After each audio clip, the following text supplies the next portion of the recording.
중창단 노래를 들으니까 정말 세계적인 중창단 같습니다. 박수 한번 크게 보내주십시오.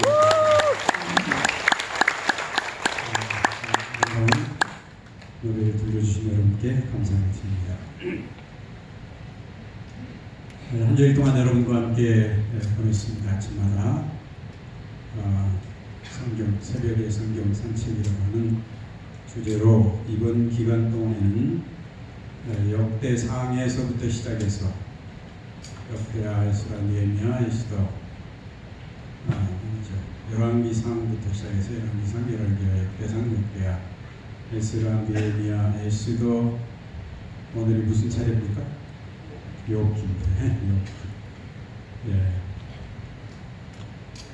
오늘 제목을 까닭을 넘어서라는 주제로 말씀을 드리겠습니다. 많은 분들은 이 욥기를 성경에서 가장 먼저 쓰여진 책 중에 하나라고 그렇게 이야기를 합니다. 어떤 분들은 욥기가 창세기보다도 더 먼저 써졌다고 이야기를 하는 분도 있습니다. 어쨌든 욥기는 구약에 있지만 정말 구약 같지 않은 성경입니다. 구약 성경에서는 늘 하나님의 말씀을 순종하라. 그리하면 뭐를 받으리라? 복을 받으리라. 그렇게 말씀하고 있는데 이 욥기는 전혀 다른 것입니다. 하나님의 말씀을 열심히 순종하고 하나님께 정말 충성을 다하고 혹시라도 문제가 있을까 봐서 늘 하나님께 제사를 드리고 번제를 드리고 그랬는데도 말할 수 없는 재난을 당하는 한 사람의 이야기가 나오는 것입니다. 왜 그토록 착한 사람이 그런 말할 수 없는 재난을 당하는가? 왜 그렇게 안식일을 지키기 위해서 직장도 버리고 그 가진 고난을 당하고 재정적으로도 어려움을 겪고 좀 더 신실하게 살아보기 위해서 온갖 노력을 당했는데 왜 그런 사람이 암에 걸리는가?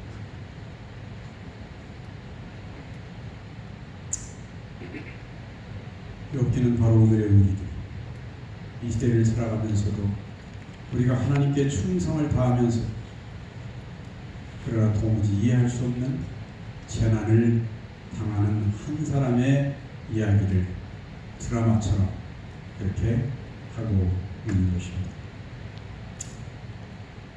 여기 욥기 맨 서두에 나오는 말씀을 한번 읽어보겠습니다. 성경이니까 같이 한번 읽으십시다. 시작. 우스 땅에 욥이라 이름하는 사람이 있었는데 그 사람은 순전하고 정직하여 하나님을 경외하며 악에서 떠난 자들아. 그 소생은 남자가 7이요 여자가 3이며 그 소유물은 양이 7천이요 약대가 3천이요 소가 500들이요 암나귀가 500이며 종도 많이 있었으니 그 사람은 동방 사람 중에 가장 큰 자라.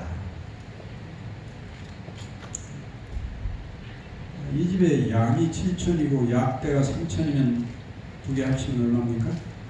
만 마리. 거기다 소가 500결이라고 하는 것은 두 마리를 말합니다. 한 마리가 아니고 결이라는 건 두 마리. 그러면은 이제 얼마입니까? 11,000마리. 그 다음에 암나귀가 500이요. 11,500마리. 어쨌든 11,500마리의 가축이 있습니다. 그래도 이런 비싼 얘기를 드린 적이 있습니다만 11,500마리를 거두려면 사람들이 얼마나 있어야 될까요? 11,500마리의 가축을 돌보려면 사람이 최소한 얼마나 있어야 될까요? 제가 볼 때는 한 500명이나 1000명 가까이 있어야 어지간한 우리나라 시골 면민 한 면민만큼 있어야 이 양들을 다 돌보지 않았을까 그런 생각이 듭니다. 대단한 투자. 제가 가끔 겨울에 전라남도 고흥에 내려가 있습니다. 이 고흥에 그 성산교회라고 하는 교회가 있는데 지난 1월 달에 느닷없이 저 집사람이 인터넷을 보더니 여보 이게 보통 일이 아니다. 뭐가 보통 일이 아니냐. 인터넷에 광고가 났는데 지금까지 42년 동안 우리 교회가 거기 하나 있는데 42년 동안 목회자가 한 번도 있어 본 적이 없는 교회가 하나 있다는 것입니다. 그런데 그 교회에서 제발 은퇴 목사든 평신도든 누구든 이 교회를 좀 돌봐주고 사택도 아주 잘 지어놨습니다. 잘 돌봐줄 사람이 있으면 좀 와달라는 광고가 우리 재림 마을에 난 것이고 제 가슴이 갑자기 확 막혔어요. 야, 나는 그동안에 뭐 월급도 잘 받고 뭐 큰 기관에 연합회 뭐 삼육대학에 뭐 근데 42년 동안 11금만 꼬박꼬박 내고 목회자가 한 번도 없었다는 것입니다. 어떻게 이런 교회가 있었죠?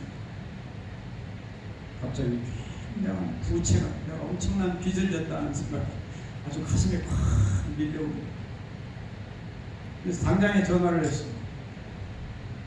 이 교회가 어떤 형편이냐.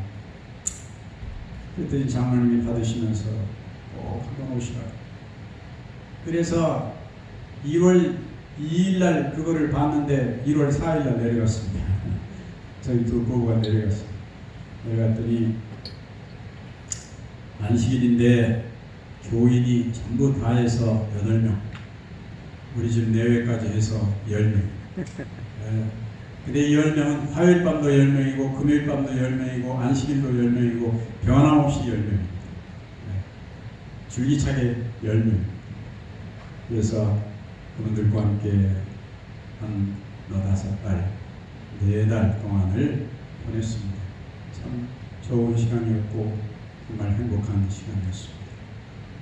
그 평생에 목회자가 한 번도 없었던 이 교회, 그 8명의 교인들과 함께 보내는 넉 달이 저희들에게는 너무너무 행복했습니다. 근데 우리 장로님이 뭘 하시는가 하면 소를 좀 기르시고 그 다음에 큰 한 500평 되는 그 한라봉이라고 그러죠. 한라봉 채비를 하는데 한라봉이라고 했더니 제주도 사람들이 우리 특헌대 왜 한라봉이라고 하느냐 시비를 걸어서 거기 사람들은 하나봉이라고 해요. 봉우리가 하나라고 해서 하나봉 똑같은 것인데 하나봉 동사를 지었습니다.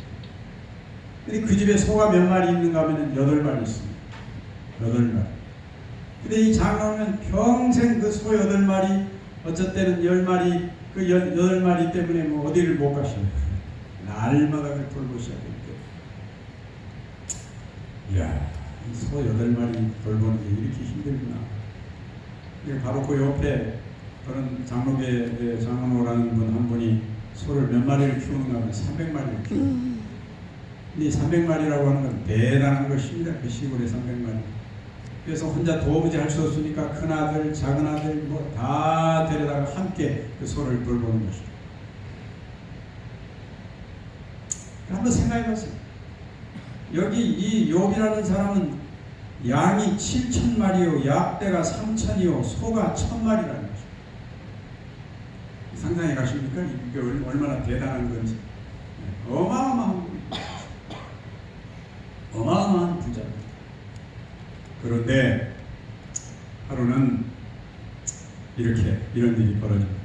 사단이 여호와께 대답하여 가로되 욥이 어찌 까닭 없이 하나님을 경외하리까? 주께서 그의 집과 그와 그 집과 그 모든 소유물을 산을로 두르심이 아니니까? 주께서 그 손으로 하는 바를 복되게 하사 그 소유물로 땅에 널리게 하셨습니다. 어느 날 이 욥은 전혀 안식 못하는데 아마 하나님께서 하늘에서 어떤 회의를 소집을 하셨던 거예요.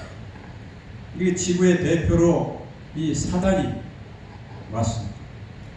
이 사단에게 하나님께서 이야기를 하시는 것이 왜 그런 얘기를 하시는지 잘 모르겠어요. 야, 너 지구에서 왔지? 예. 그 지구에 아주 굉장히 뛰어난 정말 진실한 사람 욥이라는 사람이 있는데 그 사람 한번 유혹해봤냐? 너는 맨날 다니면서 유혹하는 게 네 직업인데 그 사람 한번 유혹해봤냐? 그랬더니 즉각 사단이 뭐라고 얘기를 해요? 뭐 잘합니다. 근데 욥이라는 사람이 그렇게 하나님께 진실하게 하고 뭐 그렇게 하는 게 괜히 그러겠습니까? 까닭이 있어서 그렇지. 무슨 까닭이 있어서?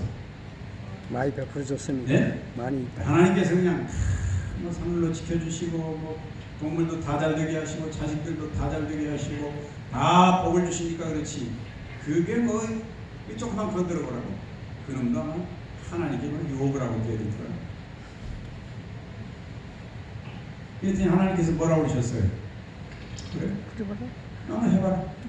단 욥의 뭐는 건드리지 말고 목숨을. 네, 생명은 건드리지 말고 그 재산에 대해서 이거 한번 해봐라. 그런데 그 다음에 재산이 다 무너지기 시작을 하는데 대단한 일이 일어나는 것입니다.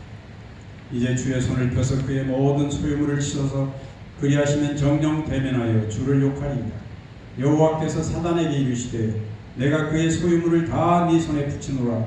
오직 그의 몸에는 네 손을 대지 말지니라. 사단이 곧 여호와 앞에서 물러가니라. 이 사람이라는 게요, 제일 빨리 화를 내는 부분이 있어요. 그리고 몇 번만 건들면 화를 빨리 내는 부분이 있어요. 첫 번째가 뭡니까? 돈 주머니를 건들면 이 화를 냅니다. 아무리 착한 사람도 돈 100만 원만 꿔달라고 꼭 갚아요. 꿔가면 아무 소식도 또 금방 가서 정말로 나 돈 100만 원만 더 빌려달라. 내가 정말로 다음 달에 꼭 갚아줘. 그러면 또 한 달 후에 또 와가지고 또 100만 원만 빌려달라고. 빌려줄까요? 안 빌려줄까요? 안 빌려줘. 저기 전라남도 보성이라는 데 있었는데 전도사 때인데 한 번은 시장에 갔어요. 사람들이 엄청 많아요. 여기 별의별 장사가 다 있어요. 와글와글. 그런데 거기 어떤 할머니가 뭘 팔러 나오셨어요. 광주에다 뭘 가지고 팔러 나오셨어요. 근데 어떤 사람이 뭘 이렇게 사가지고 가는데 돈을 거슬러 줘야 되는가 봐요. 얼마를 거슬러 줘야 돼. 그런데 세상에 할머니가 그냥 그 사람들 많은 데서 그냥 치마를 들어 올리더니 저 고재리 속에서 뭐를 꺼내요. 뭘 꺼내요? 돈 주머니를 꺼내요. 창피한지도 모르고 그냥. 돈이라는 게 중요해요, 아니에요? 중요하죠. 얼마나 중요한지 보통 중요하죠. 그래서 그 돈 주머니를 건들면 누구든지 화를 내게 돼 있어요. 그런데 욥은 그의 모든 재산이, 그 많은 재산이 하루아침에 다 무너지고 그 다음에 그의 10 자식들까지 다 죽었고요. 얼마나 기가 막힙니까? 이게 아마 인간이 세상에 태어나서 재난을 당한 사람들이 많이 있지만 욥처럼 이런 대단한 재난을 당한 사람도 별로 없어요. 그러니까 성경에 나오는 사람 중에 이런 재난을 그렇게 착실하게 성실하게 살았는데 이런 재난을 하루아침에 당하는 사람이 없습니다. 이유도 없이. 근데 여기 욥이 뭐라고 그래요? 한번 읽어봅시다. 시작. 가로되 내가 모태에서 적신이 나왔사온즉 또한 적신이 그리로 돌아갈지라. 주신 자도 여호와시오 취하신 자도 여호와시오니 여호와의 이름이 찬송을 받으실지이다 하고 이 모든 일에 욥이 범죄하지 아니하고 하나님을 향하여 어리석게 원망하지 아니하니라. 욥은 참 위대한 사람입니다. 아멘. 이런 일을 당했다고 하면 저 자신도 당장에 우울증에 걸려가지고 어떻게 갈피를 잡을 수가 없겠죠. 하나님 이거 뭐고 들릴 수밖에 없었을 거예요. 근데 욥은 내가 적신에서 왔은즉 적신으로 돌아갈지라. 취하신 자도 여호와시오 주신 자도 여호와시오 취하신 자도 여호와시오 여호와의 이름이 찬송을 받을지어다. 그 입으로 범죄치 아니하였다. 이게 말하자면 이제 욥기의 서론입니다. 그러면 욥이 정말로 끝까지 원망을 하지 않았을까요? 원망을 했어요, 안 했어요? 했어요. 거기까지는 욥이 원망하지 않았어요. 하나님을 향해서 하나님께 대해서는 정직하게 살았는데 무슨 일인지는 모르지만은 뭐 하나님이 주셔서 하나님이 도로 가져가신 거 내가 어떡하겠니. 근데 욥이 그 다음에 보면 이렇게 말합니다. 욥기 7장에 가면은 한번 읽어봅시다. 시작. 그런즉 내가 내 입을 금하지 아니하고 내 마음의 아픔을 인하여 말하며 내 영혼의 괴로움을 인하여 뭐하리이다? 원망하리이다. 원망하리이다. 욥은 아주 철저하게 원망을 시작합니다. 어디서부터 원망을 시작합니까? 자기가 욥이 이렇게 고난을 당한다는 소문을 듣고 그의 정말로 가까운 친구, 정말 형제처럼 지내고 올 때마다 차비도 주고 올 때마다 며칠씩 재워복 보내고 올 때마다 또 저 설악산도 구경시켜주고 뭐 늘 이렇게 해주던 세 사람이 이 친구가 이렇게 형편이 됐다 하니까 왔어요. 왔는데 뭐 이야기 욥기를 다 강의하려면 맨날 며칠 해야 되겠지만은 여러분이 너무나 잘 아시는 이야기이기 때문에 이 친구들이 와서 뭐라고 해요? 욥 보고 뭐라고 해요? 네가 죄졌어 그랬어. 네가 아무래도 뭔가 우리에게는 숨기는지 모르지만 하나님께 뭐를 졌으니까? 죄를 졌으니까 그런 일을 당하지. 응? 왜 없이 그런 일을 당하겠냐? 너는 틀림없이 하나님 앞에 죄를 졌다는 것입니다.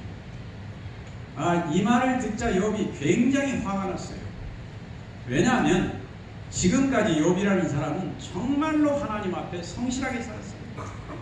하나님 앞에 죄를 짓지 않기 위해서, 혹시라도 모를 죄를 위해서 제사를 드리고 번제를 드리고 정말로 자기 딴에는 최대한 성실하게 살아왔던 것입니다. 그런데 친구들이 와서 뭐라고 그래요? 네가 죄를 졌으니까 그러다. 염장을 지르는 것이야. 그 얘기하라는 거예요. 염장을 지르는. 여러분들이 결코 여러분의 친구나 여러분 이웃이 어려운 일을 당할 때 저 사람이 뭔가 하나님 앞에 죄를 져가지고 벌을 받느라고 저런다. 그따위 소리 하지 마시기 바랍니다.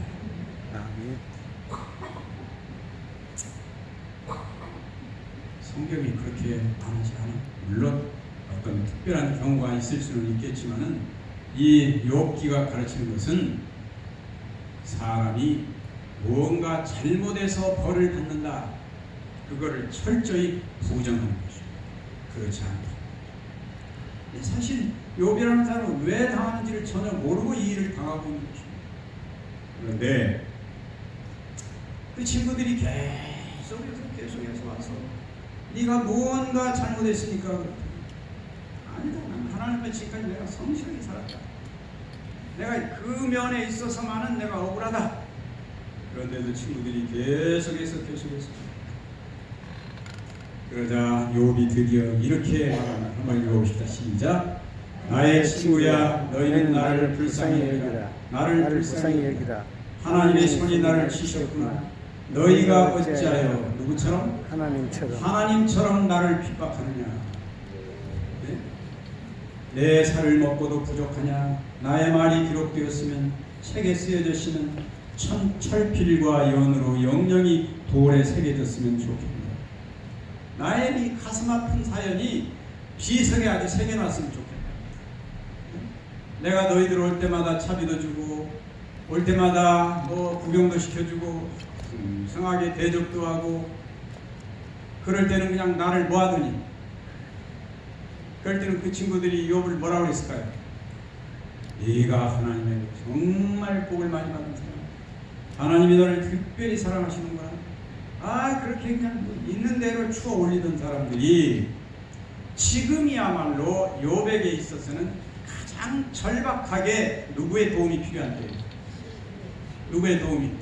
그 친구들의 위로와 그들의 이 보호가 필요한, 정말로 친구의 도움이 필요한 지금 그런데 이 친구들이 뭐라고 말하는가 하면 지금 정말로 도움이 필요할 때 와가지고는 그만 염장을 지르는 거야. 속을 치고 끄고 네가 뭔가 잘못했으니까 벌을 당한다. 저는 이 말이 참 가슴에 아파요. 너희가 어찌 하나님처럼 나를 핍박하느냐. 이 말이 무슨 뜻이에요? 요 앞뒤에 보면 이런 말씀이 나와요. 저 이스라엘에 가면은 와디라고 하는 게 있습니다. 와디라는 것은 물이 내려가는 냇물인데 여름에 물이 쓰잘데없을 때는 그냥 장마가 와가지고 물이 넘쳐요. 그냥. 한여름에 물 별로 필요 없어요. 근데 비가 딱 그치면 냇물이 어떻게 될 거예요? 땅속으로 쏙 들어갈 거예요. 그래가지고는 물이 없는 것입니다. 그러니까 정말로 물이 필요할 때 물이 없어요. 제가 이스라엘 나라에 다 다녀보니까 다는 전부는 못 따라다녔지만 몇 번 가보니까 갈릴리 호수를 빼놓고는 이스라엘은 저수지가 없어요. 물이 다 땅속으로 새 들어가 버리니까 저수가 안 돼요. 마치 그 저수처럼 그 냇가에 물을 흐르는 물처럼 그냥 필요 없을 때는 막 넘치다가 정말로 내가 필요할 때는 싹 말라버리고 물이 하나. 근데 꼭 그게 누구 같은가 하면 하나님도 그렇다. 정말로 내가 지금 필요할 때 하나님이 왜 내가 이런 일도 당하는지도 모르고 이런 억울한 일을 당하는데 하나님은 얼굴도 안 냅니다. 이 고얀 놈들만 와가지고 내 속을 뒤집어. 너희가 어째 하나님하고 똑같으냐. 이것은 한 인간이 하나님에 대해서 말하는 가장 처절한 원망인 것입니다. 하나님 도대체 어디 계십니까?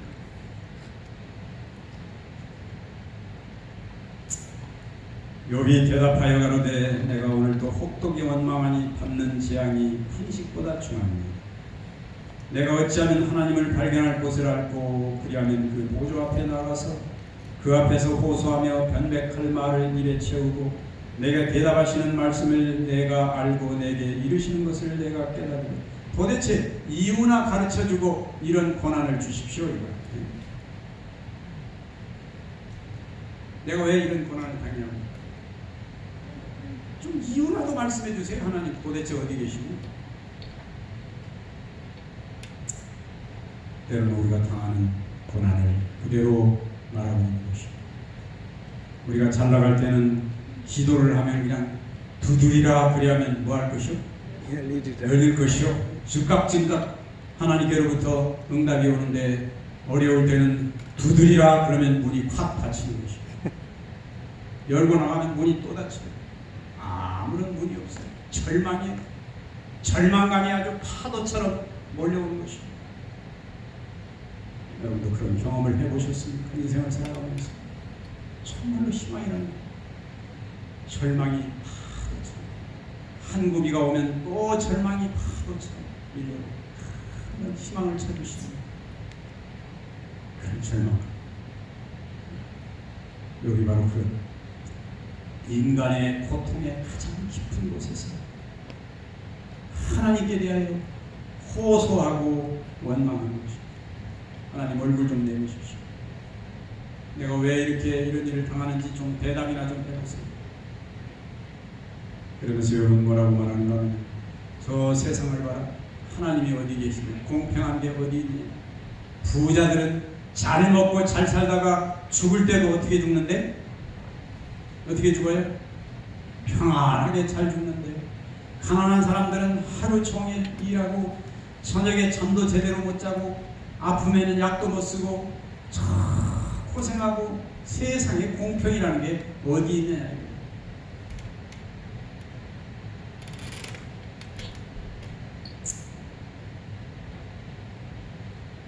우리 안식학교 교과 시간에서 이런 얘기를 한 적이 있습니다. 여러분 우리가 살아가면서 하나님을 안 믿으려고 마음을 먹으면 이 세상에 하나님을 믿을 수 없는 증거들이 수두룩하게 있습니까? 없습니까? 얼마든지 있습니다. 얼마든지 있습니다. 이 세상에 하나님이 안 계시다. 하나님이 계시면 어떻게 저런 일이 있을 수 있냐? 그런 것들을 찾기로 하면 세상에 얼마든지 있어요. 왜 저렇게 착실하게 저렇게 평생 교회 다니고 저런 사람이 왜 저런 어려운 일을 당하는지 하나님이 살아계시면 어떻게 그런 일이 있을 수 있느냐. 그 말고도 세상에는 너무나 많아요. 그러네. 우리가 하나님을 믿으려고 마음을 먹으면 이 세상에 하나님을 믿을 수 있는 증거들이 또 많이 있습니까? 더 많죠. 얼마든지 있습니다. 얼마든지 있습니다. 그래서 신앙이라고 하는 것은 무슨 그냥 연구를 해서 믿는 게 아니고 선택의 문제입니다.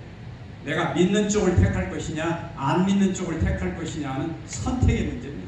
내가 믿으려고 아무리 어두운 상황에서 내가 믿으려고 하나님이 계시다는 걸 믿으려고 마음먹으면 얼마든지 하나님을 믿을 수 있는 증거들이 계속해서 있어요.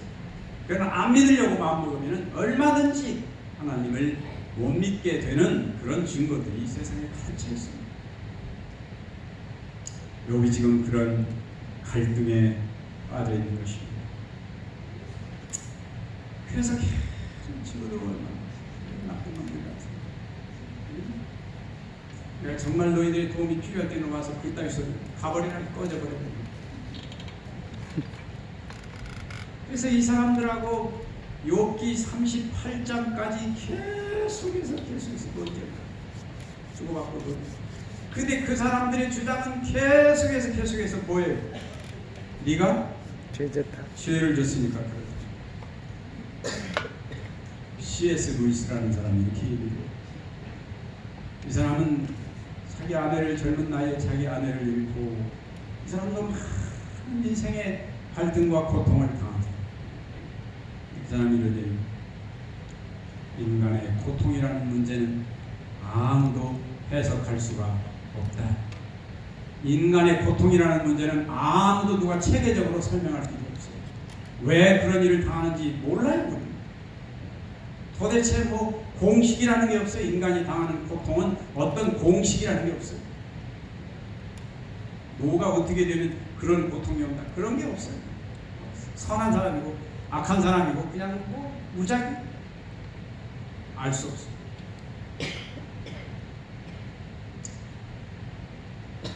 그래서 욥도 그걸 어떻게 논리로 좀 따져보려고 그 친구들도 그걸 논리로 좀 이 절망에 빠진 이 사람을 좀 어떻게 설득시켜보려고 계속해서 있습니다.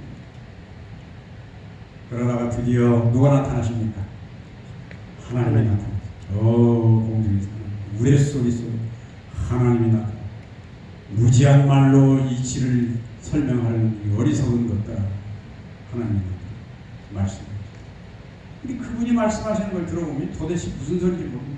네가 저 서리 곡간을 보았느냐, 네가 악어를 낚시로 꿰어봤느냐, 뭐 도대체 사람 사는 이야기하고 아무 상관없는 이야기를 하나님께서 하시는 것입니다.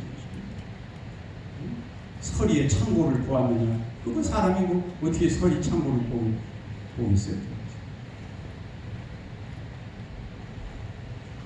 무슨 얘기를 하시는 겁니까? 하나님께서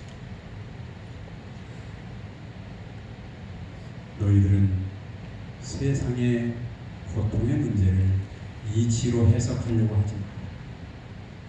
그것은 더 높은 차원의 어떤 섭리에서 이루어진 것일 수도 있다는 것이죠. 여러분이 어려운 일을 당하실 때 우리가 맨 먼저 하는 일은 회개하는 일입니다. 누구든지 다 회개하는 일입니다. 내가 잘못 살아온 것에 대해서 회개하는 것은 당연한 일입니다. 내가 어려운 일을 당할 때는 회개하는 게 당연하지만 남이 어려운 일을 당할 때 그것을 나쁜 짓을 저지러서 벌을 받는다고는 하지 마시기 바랍니다. 여러분들은 다 알 수가 없어요. 지금 욥도 알 수가 없어요. 마귀와 하나님 사이에 일어나는 일을 어떻게 인간이 알겠습니까? 몰라요. 알 수가 없어요. 중요한 것은 이 욥이 계속해서 친구들에게 야 이 나쁜 놈들아, 내가 너희들에게 잘할 때는 너희가 나한테 잘하더니 내가 정말로 도움이 필요할 때는 너희가 어떻게 한다? 나보고 네, 죄를 졌으니 그렇다고 욕한다. 응? 이 나쁜 놈들, 너희 인간들도 아니다. 그런데 그렇게 말하는 사이에 욥은 욥은 그 자신이 지금 하나님께 대해서 그렇게 하고 있는 것입니다. 하나님께서 자기에게 잘 해주실 때는 뭐하다가 감사도 하고 제사도 드리고 온 가족 예배도 드리고 찬미도 그냥 몇 절까지 부르고, 그러다가 이 까닭없는 재난이 닥쳐왔을 때 그가 하나님 앞에 항의하고 원망하는 것입니다. 도대체 이게 뭡니까? 어떻게 사람을 이렇게 대접하십니까? 내가 그토록 11금 바친 게 얼마고, 내가 교회 사업하느라고 내가 헌신한 게 얼마인데 어떻게 사람을 이렇게 대접하십니까? 그런 얘기가 사실 이 얘기입니다. 그런데 욥 그 자신이 바로 그 친구들하고 똑같이 되어가는 것입니다. 자기가 지금 원망하고 있는, 자기가 지금 나쁜 놈, 괘씸한 놈들이라고 욕하고 있는 그 친구들처럼 자기가 지금 하나님에 대해서 그렇게 하고 있는 것입니다. 이것은 인간이 빠지기 쉬운 가장 쉬운 유혹입니다. 모든 신앙인들이 이런 유혹에 누구나 빠질 수 있습니다. 뭐가 잘 될 때는 하나님께 감사하고 찬양하고 그렇지만 뭐가 절망적으로 안 될 때는 의심하고 하나님을 원망하고 속으로라도 원망하고 하늘을